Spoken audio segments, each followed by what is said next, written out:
C'est bon là? Oui, c'est bon. Bonsoir Mahmed, C'est comment bon. vas-tu? Salut Dan, bonsoir à tous. Alors, tout à l'heure tu as dit, tu parlais du sommeil profond et tu disais que quand on sortait du sommeil profond, on se réveillait, immédiatement on sentait, je sais pas, une paix, etc. Comme si c'était un truc qui était valable pour tout le monde, alors que moi, quand je me réveille, le personnage est arrivé tout de suite, quoi. Tu- C'est-à-dire le réveil sonne et tout de suite il y a déjà une fatigue, parce que c'est comme si je voulais dormir plus, ou rester dans cet état de sommeil profond. Il y a Ah, comme une attraction.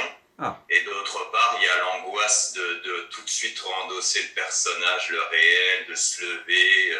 C'est comme s'il y avait le poids du personnage et de toutes les représentations, de devoir sortir, de voir tous ces gens avec des masques hyper flippants et tout. Et, de, et ensuite, seulement, après la douche, tout ça, l'angoisse redescend, etc.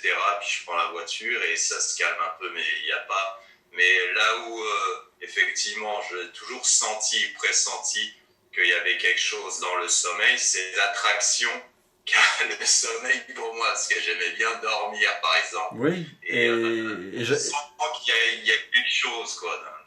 exactement. Voilà. Et j'allais te dire, tu viens de là, tu viens de le pointer, mais sinon je l'aurais pointé. Dans ta question, tu dis immédiatement, il y a les pensées qui arrivent, mais tu avais dit quand même qu'il y avait une attraction vers le sommeil, quand tu te Oui, réveilles. c'est comme ça. Pourquoi? Parce que Oui. la paix que nous cherchons tous, elle vient de là. Elle vient de là.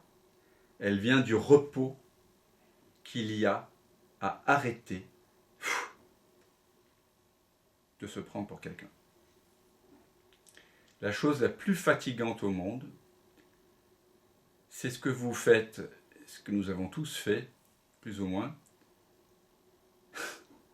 Jennifer qui nous dit c'est vrai, c'est cool de dormir. La chose la plus fatigante au monde, c'est de se prendre pour quelqu'un. Et comme c'est pas quelque chose qu'on apprend à l'école, que c'est fatigant de vous prendre pour quelqu'un, mais qu'au contraire, on nous incite à nous prendre pour quelqu'un, de façon inconsciente, bien sûr, puisque on mène l'éducation avec le bâton et la carotte, hein, dans des modulations infinies. Peut-être c'est pas le même bâton qu'il y avait chez mon arrière-grand-père quand on lisait Le Grand Sébastien. Je vous inviterai à lire ça, c'est terrifiant. C'est l'éducation allemande des années, début du siècle dernier. On voit dans un film d'ailleurs le ruban blanc commence à amener à la Première Guerre mondiale et comment la violence qui circule dans la société, comment elle est créée dans les familles, etc., par l'éducation du bâton. Mais quels que soient donc les degrés de bâton et les, les, les, les, les, la forme des carottes, notre éducation est basée sur ça. Et donc, on nous incite à être quelqu'un qui mérite sa place, qui doit conquérir le monde, qui doit conquérir ses notes à l'école, qui doit conquérir l'amitié, qui doit nous sommes éduqués pour être des guerriers. Hein, on va recevoir de l'amour, voilà, si on a une belle apparence, si on a un beau physique, si on a une belle intelligence, etc. On va conquérir de l'attention si on gagne de l'argent, si on réussit, et cette réussite peut prendre toute une forme de choses. Donc c'est très, très, très, très épuisant de se prendre pour quelqu'un. Et il n'y a qu'un endroit où se trouve la paix dans le monde. La paix dans le monde, c'est ici. Et c'est toujours ici. Et d'ailleurs, je suis convaincu, hein, comme Krishnamurti qui est allé le dire à l'ONU, mais enfin, je ne sais pas s'il a été entendu dans les années 70, cette paix qui est là, on pourra faire tout ce qu'on veut au niveau ONU, au niveau arrangement géopolitique, etc. On pourra révéler autant de complots qu'on veut, etc. Je dis ça pour les théoriciens du complot. Mais le plus grand complot de tous, qui nous prend le plus d'énergie, c'est celui qu'on se fait à soi-même, en oubliant que nous sommes la source du monde. La paix est ici. Et donc, pendant le sommeil, tu le pressens aussi, Mahmed, il y a cette, non pas absence d'expérience, mais expérience de l'absence, qui est tellement bonne. Eh bien, j'ai une bonne nouvelle pour toi, Mahmed. Tu peux continuer à ressentir ce bonheur-là avant de prendre la douche froide. Je ne sais pas si tu prends des douches froides. Effectivement. Moi, je suis adepte des douches froides, glacées. Là, en ce moment, elles sont assez glacées. Mais tu peux continuer comment? En t'endormant, la première chose à faire avant de s'endormir, c'est de faire ce geste, voilà, et de laisser cette paix se révéler. Hein, la personne, quand il n'y a personne qui dort, qui s'endort, c'est l'idée d'être quelqu'un qui disparaît en fait. Hein. Et en faisant disparaître les mains ici, c'est la même non-chose. Hein. Et du coup, je me retrouve dans le même état de paix que pendant le sommeil profond. Donc j'entre dans le sommeil à partir de ça. Et la première chose à faire dès le matin, c'est de reconnaître ta vraie nature.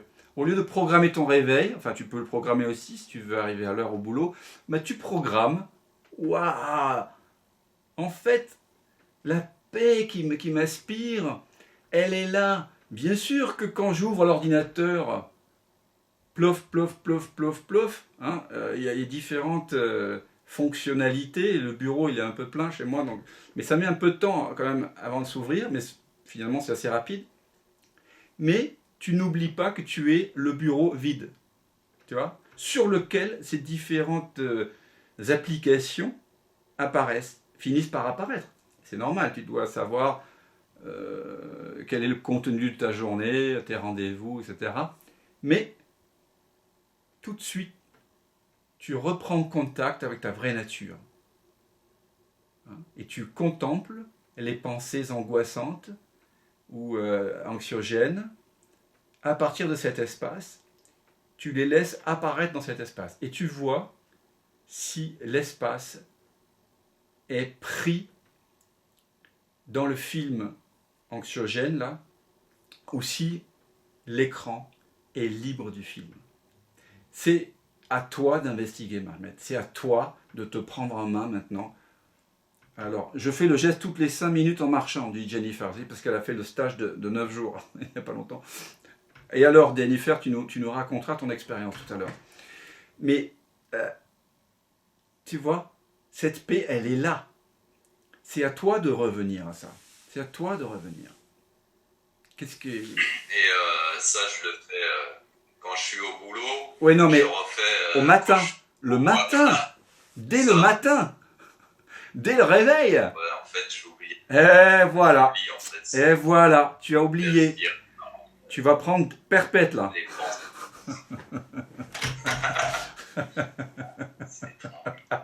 Oui, tu oublies. Mais c'est humain. Humain, trop humain. Et puis, mais oui. Et ce qu'on partage ici en satsang, c'est pas seulement une fois tous les 14 jours avec Dan ou avec d'autres personnes qui partagent ça de temps en temps. Vous regardez des vidéos. Non, c'est tout le temps. Jusqu'à ce qu'à un moment donné, comme quand vous remontez sur la planche à surf, que vous tombez, vous remontez, puis à un moment donné, hein, c'est un peu plus difficile que le vélo, mais bon, là, vous vous cassez la gueule 1 ou 2, 3 fois, puis à un moment donné, vous faites du vélo. Là, mais le truc, c'est que, comment dire, j'oublie, j'y reviens régulièrement, plein de fois par jour. En plus, je lis pas mal de trucs sur la non-dualité, tout ça. Ça, c'est pas bon de lire. Hein. Là, je t'interdis de lire des choses sur la non-dualité. Alors là, ça, c'est niette. Non. Il faut revenir. Il n'y a même pas besoin du geste.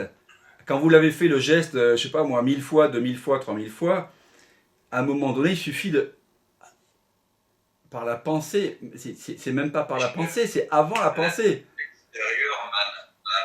L'extérieur m'inspire plus que l'intérieur, parce que Ouais. l'intérieur, je m'attends à un truc, Ah, donc, il n'y a rien, il n'y a rien. attention, Alors que attention. l'extérieur, il y a des excitations, des trucs, des Ouais. agitations, des Apparemment. fluides partout, et Donc, tu oui, t'attends à quelque seulement pour chose. être à l'intérieur. Tu t'attends à quelque chose. Et Voilà. ça c'est le plus grand obstacle à l'éveil de votre vraie nature. C'est que vous avez toutes ces histoires, tous ces livres-là. Il faut censurer tout ça. C'est fini, les livres de la non-dualité, les vidéos sur la non-dualité, c'est fini. Non, tu pratiques le retournement. Quand tu deviens vraiment ta propre autorité, adulte spirituel, tu arrêtes de lire. Ça va, je te connais, tu as déjà lu plus que la moyenne nationale sur la non-dualité, largement plus. Tu en connais un sacré rayon. Non, ce qu'il faut, c'est revenir, tout simplement. Faire l'enfant. Et surtout, qu'est-ce que tu attends? Qu'est-ce que tu attends? C'est ça. Parce que le plus grand obstacle à l'éveil, c'est l'histoire que vous avez à propos de l'éveil. Hein, il n'y a pas forcément tout de suite un waouh, waouh, waouh, émerveillement. Hein, Il n'y a pas le non, J'attends le waouh, mais il n'y a pas de il waouh. n'y a pas de waouh. Mais des Bon, fois, pendant un quart de seconde, il y a quelque chose qui. Et puis ça sent.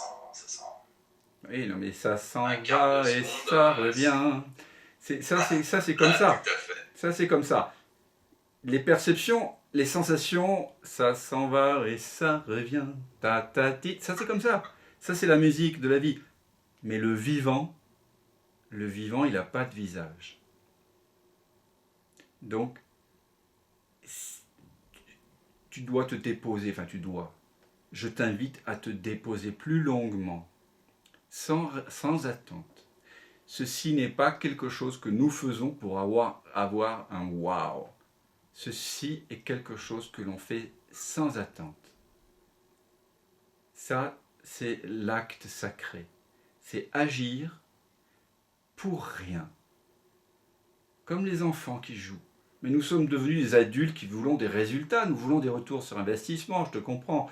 Hein, j'ai appris ça à Sciences Po, j'ai enseigné la finance, l'analyse financière à IBM dans les débuts des années 90 dans une autre vie. Et oui, mais nous on fonctionne comme ça. On veut des retours sur investissement, on veut des profits. Le truc, c'est que j'ai une mauvaise nouvelle, c'est que vous n'allez rien gagner à tout ça. Le personnage ne va rien gagner parce que il ne va pas se libérer, le personnage.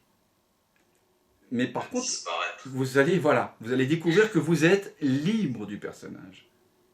Et cette lucidité est le cadeau. C'est la récompense en elle-même, cette lucidité, de réaliser au cœur du rêve que vous êtes le rêveur de tout ceci. Ça, voilà. Mais ça n'améliorera pas forcément les expériences, la santé et voilà, du personnage. Hein. Donc, ceci se pratique, c'est une pratique de retour, c'est une investigation. Tu dois vouloir la liberté. Par contre, il y a la liberté qui est là. La liberté, rien que la liberté.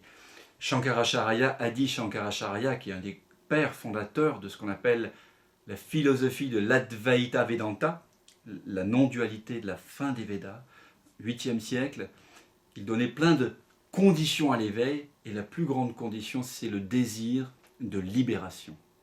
Il en donnait 6. J'avais fait une vidéo là-dessus. Il ne faut pas les voir comme des conditions, il faut les voir comme des signes avant-coureurs. Parce qu'évidemment, il n'y a personne pour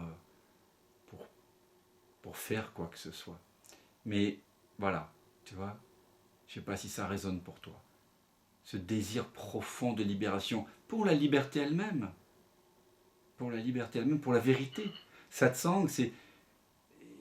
Vous participez à un satsang parce que vous voulez la vérité, rien que la vérité. C'est tout.